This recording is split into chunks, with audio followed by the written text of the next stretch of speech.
পশ্চিম তীর দখলে ইসরায়েলি পার্লামেন্টে নতুন বিল পাশ ঘিরে সমালোচনার ঝড়।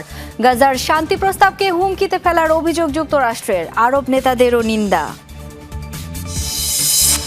গাজায় গণহত্যায় ইসরায়েলের সহযোগী 60টির বেশি দেশ, জাতিসংঘের প্রতিবেদন। যুক্তরাষ্ট্র, ইউরোপ ছাড়াও নীরব সমর্থন দিচ্ছে অনেক মুসলিম দেশ। আবারও প্রশান্ত মহাসাগরে সন্দেহভাজন নৌযানে যুক্তরাষ্ট্রের হামলা। মার্কিন আগ্রাসন ঠেকাতে 5,000 ক্ষেপণাস্ত্র মোতায়েনের হুঁশিয়ারি মাদুরোর। নেতানিয়াহু প্রশাসনকে তুলোধুনো করলেন মার্কিন পররাষ্ট্রমন্ত্রী মার্কো রুবিও। পশ্চিম তীরে মালিকানা প্রতিষ্ঠায় নেসেটের নতুন বিলের নিন্দা জানিয়েছেন তিনি। অভিযোগ, ডোনাল্ড ট্রাম্পের গাজা শান্তি প্রস্তাবকে হুমকির মুখে ফেলছে এমন পদক্ষেপ। ইসরায়েল ফিলিস্তিন 2 রাষ্ট্রভিত্তিক সমাধানকে বাধাগ্রস্ত করছে তেল আবিব, দাবি আরব নেতাদের। দখলকৃত পশ্চিম তীরে নিজেদের মালিকানা পাকাপোক্ত করতে ইসরায়েলের নতুন উদ্যোগ। ফিলিস্তিনিদের ভূমি দখল করে অবৈধ বসতি সম্প্রসারণে নতুন আইন প্রণয়নে খসড়া বিলে নেসেটের অনুমোদন। তেল আবিবের এমন পদক্ষেপ আন্তর্জাতিক আইনের লঙ্ঘন আখ্যা দিয়েছে সৌদি আরব ও কাতার। ইসরায়েল ফিলিস্তিন 2 রাষ্ট্রভিত্তিক সমাধান প্রক্রিয়াকে অবমূল্যায়ন করছে এই পদক্ষেপ, এমন অভিযোগ জর্ডানের। গাজায় যুদ্ধবন্ধে মার্কিন প্রেসিডেন্টের প্রস্তাবকে স্বাগত জানাই আমরা। তবে ইসরায়েলের এমন আন্তর্জাতিক আইন লঙ্ঘন 2 রাষ্ট্রভিত্তিক সমাধান প্রক্রিয়াকে হেয় করছে। নেসেটের বিল পাশ নিয়ে তীব্র ক্ষোভ ছেড়েছেন মার্কিন পররাষ্ট্রমন্ত্রী মার্কো রুবিও। দাবি, পশ্চিম তীরে বসতি স্থাপনে তেল আবিবের পদক্ষেপ গাজায় সংঘাত বন্ধে ডোনাল্ড ট্রাম্পের পরিকল্পনার জন্য হুমকি। প্রেসিডেন্ট ট্রাম্প স্পষ্ট করেছেন, এমন কোনো পদক্ষেপে আমাদের সমর্থন নেই। আমরা মনে করি শান্তি চুক্তির জন্য হুমকি এটা।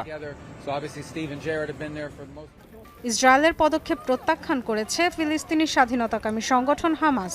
এক বিবৃতিতে জানিয়েছে, ঐতিহাসিকভাবে তো বটেই, আন্তর্জাতিক আইন ও আইসিজের রায় অনুযায়ীও ফিলিস্তিনের অংশ পশ্চিম তীর। 2023 অক্টোবর থেকে পশ্চিম তীরে দখলদারিত্ব আরও বাড়িয়েছে ইসরায়েল। হামলায় মৃত্যু হয়েছে 1056 ফিলিস্তিনের, আটক 20,000-এর বেশি। Dorothy Tasrin, Jamuna news. গাজায় গণহত্যা ইসরায়েলের সহযোগী হিসেবে 60টিরও বেশি দেশকে চিহ্নিত করেছে জাতিসংঘ। ফিলিস্তিনি ভূখণ্ডের মানবাধিকার পরিস্থিতি নিয়ে সংস্থাটির বিশেষ প্রতিনিধির প্রকাশিত প্রতিবেদনের নতুন একটি সংস্করণে উঠে এসেছে এই তথ্য। এতে 4 ক্যাটাগরিতে তেল আবিবের প্রতি প্রভাবশালী দেশগুলোর সমর্থনের তথ্য তুলে ধরা হয়েছে, যার মধ্যে বেশিরভাগই ইউরোপীয়। মিশর সহ বিভিন্ন আরব দেশের নীরব সমর্থনের কথাও প্রকাশ পেয়েছে। গাজায় 2 বছরের বেশি সময় ধরে চলা ইসরায়েলের নির্বিচার বর্বরতায় বিভিন্নভাবে সহযোগীর ভূমিকায় রয়েছে 60টির বেশি দেশ। ফিলিস্তিনি ভূখণ্ডের মানবাধিকার পরিস্থিতি নিয়ে জাতিসংঘের বিশেষ প্রতিনিধি ফ্রান্সিসকা আলবানিজের এক প্রতিবেদনে গাজায় গণহত্যাকে বিভিন্ন রাষ্ট্রের সম্মিলিত অপরাধ আখ্যা দেওয়া হয়েছে। প্রতিবেদনে বলা হয়েছে, বেশিরভাগ পশ্চিমা নেতা তোতা পাখির মতো ইসরায়েলের আত্মরক্ষার অধিকারের দাবিকে সমর্থন করে গেছেন, যা জাতিসংঘ সনদের স্পষ্ট লঙ্ঘন। ইসরায়েলিদের ভুক্তভোগী ও জিম্মি হিসেবে চিত্রিত করার বিপরীতে হামাস ও বেসামরিক ফিলিস্তিনিদের এক কাতারে ফেলে বৈধ টার্গেট হিসেবে উপস্থাপন করেছেন তারা। ইসরায়েলি আগ্রাসনে দেশগুলোর সহযোগিতার ধরনকে 4 ক্যাটাগরিতে ভাগ করেছে জাতিসংঘ। প্রতিবেদনের তথ্য অনুযায়ী 2 বছরে 7 বার যুদ্ধবিরতির প্রস্তাবে ভেটো দিয়েছে রাজনৈতিক ও কূটনৈতিকভাবে তেল আবিবকে সবচেয়ে বেশি সমর্থন দেয়া যুক্তরাষ্ট্র।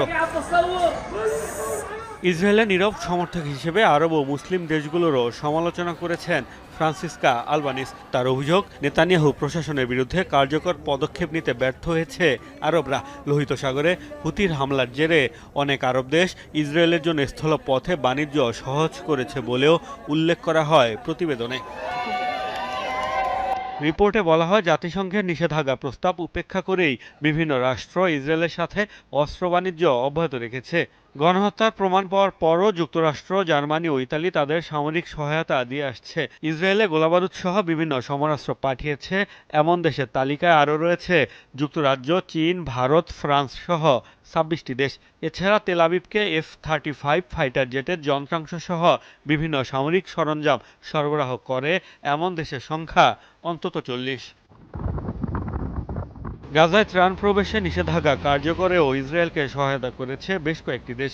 রাফা সীমান্ত বন্ধ রেখে অবরোধে ভূমিকা রেখেছে মিশর। ফিলিস্তিনি বিষয়ক শরণার্থী সংস্থা ইউএনআরডব্লিউ এর কার্যক্রম বন্ধের যে সিদ্ধান্ত নিয়েছিল ইসরায়েল, তাতেও সমর্থন দিয়েছে অনেকে।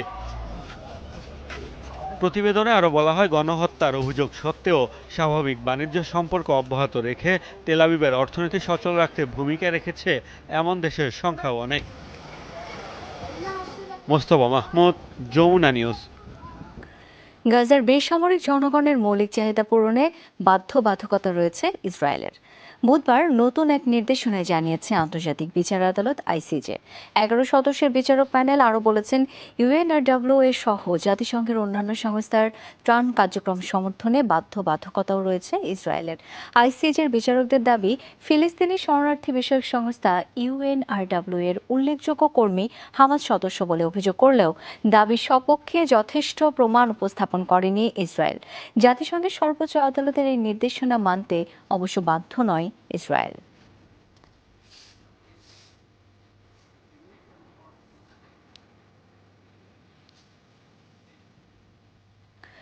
দুই বছর গণহত্যা চালিয়ে হামাসকে সামরিকভাবে দুর্বল করলেও পুরোপুরি ধ্বংস করতে পারেনি ইসরায়েল।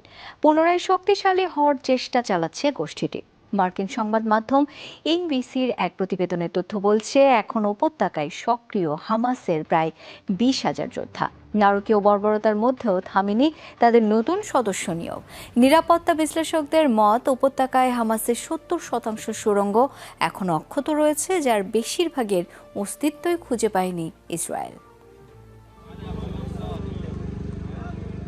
যুদ্ধবিরতি চুক্তির আওতায় ইসরায়েলি সেনারা গাজার কিছু অংশ থেকে সরে যেতেই সড়কে সড়কে চোখে পড়ছে হামাসের সশস্ত্র সদস্যদের। ফিলিস্তিনি স্বাধীনতাকামী যোদ্ধাদের এই দাপুটে উপস্থিতি জন্ম দিয়েছে নতুন আলোচনার। বিশ্বের অন্যতম সামরিক শক্তিধর দেশ টনকে টন বোমা ফেলে হামাসকে কতটা দুর্বল করতে পেরেছে। মার্কিন সংবাদ মাধ্যম এনবিসির এক প্রতিবেদনে উঠে এসেছে, হামাস উল্লেখযোগ্যভাবে দুর্বল হলেও পুরোপুরি ধ্বংস হয়নি, বরং আবারও উপত্যকায় নিজেদের অবস্থান শক্ত করতে পুনর্জাগরণের চেষ্টা চালাচ্ছে গোষ্ঠীটি। 2 বছরে ইসরায়েলি হামলায় প্রায় 20,000 যোদ্ধা হারিয়েছে তারা। সেই শূন্যস্থান পূরণে যুদ্ধের মধ্যেই নতুন সদস্য নিয়োগ অব্যাহত রেখেছে হামাস। দেয়া হচ্ছে প্রশিক্ষণও। একাধিক ইসরায়েলি গোয়েন্দার তথ্যমতে বর্তমানে গাজায় 10 থেকে 20,000 গেরিলা যোদ্ধা রয়েছে গোষ্ঠীটির। বলা হচ্ছে, গাজায় ব্যাপক জনপ্রিয়তার কারণে বিপুল সদস্য হারালেও হামাসের জনবল সংকট হওয়ার সম্ভাবনা কম। নির্বিচার বর্বরতার কারণে ইসরায়েলের প্রতি আরও ক্ষোভ বেড়েছে ফিলিস্তিনিদের, আর তাই হামাসে যোগ দিতে অনেকেই আগ্রহী হচ্ছেন। ইসরায়েলের সামরিক বাহিনীর তথ্যমতে হামাসের 90% রকেট ও অন্যান্য সরঞ্জাম ধ্বংস করেছে আইডিএফ। আপাতত তাদের সামরিক সক্ষমতা বৃদ্ধির পথ নেই। তবে উপত্যকার 92% অবকাঠামো গুঁড়িয়ে দিলেও হামাসের সুড়ঙ্গের মাত্র 20 থেকে 30% ধ্বংস করতে পেরেছে ইসরায়েল। বলা হচ্ছে, উপত্যকায় যে বিস্তৃত টানেল নেটওয়ার্ক গড়ে তুলেছে গোষ্ঠীটি, তার অধিকাংশই এখনও রয়েছে লোকচক্ষুর আড়ালে। যুদ্ধবিরতি চুক্তির অন্যতম শর্ত হামাসকে নিরস্ত্রীকরণ। তবে এখন পর্যন্ত অস্ত্র সমর্পণে রাজি নয় হামাস। এই পরিস্থিতিতে শক্তি প্রয়োগে ফিলিস্তিনের প্রভাবশালী এ গোষ্ঠীকে নিরস্ত্র করা যাবে কিনা তা নিয়ে রয়েছে সংশয়। এর আগে চলতি বছরের প্রথম দিকে সাময়িক যুদ্ধবিরতি চলাকালীন জিম্মি মুক্তির সময় বিপুল হামাস সদস্যের সশস্ত্র উপস্থিতি ব্যাপক আলোচনার জন্ম দিয়েছিল। মোস্তফা মাহমুদ, যমুনা নিউজ। রাশিয়ার সবচেয়ে বড় 2 জ্বালানি প্রতিষ্ঠানের উপর নিষেধাজ্ঞা আরোপ করেছে যুক্তরাষ্ট্র। বুধবার এই সিদ্ধান্তের বিষয়টি জানায় মার্কিন ট্রেজারি ডিপার্টমেন্ট। এতে কালো তালিকাভুক্ত করা হয় রাশিয়ার 2 প্রধান তেল কোম্পানি রোসনেফট ও লুকয়েলকে। ইউক্রেন যুদ্ধের ইতি টানতে রাশিয়ার গড়িমসির অভিযোগে আরোপ করা হয় এই নিষেধাজ্ঞা। ঘোষণার পরপরই বিশ্ববাজারে জ্বালানি তেলের দাম ব্যারেল প্রতি প্রায় $2 বেড়ে যায়। ধারণা করা হচ্ছে, এতে করে বিশ্বব্যাপী জ্বালানি খাতে ব্যাপক প্রভাব পড়বে। এদিকে বুধবার ইউরোপীয় ইউনিয়ন ও রাশিয়ার তরলীকৃত প্রাকৃতিক গ্যাস টার্গেট করে নতুন করে নিষেধাজ্ঞার অনুমোদন দিয়েছে। একদিন আগে স্থগিত হয় ডোনাল্ড ট্রাম্প ও ভ্লাদিমির পুতিনের বৈঠকের পরিকল্পনা।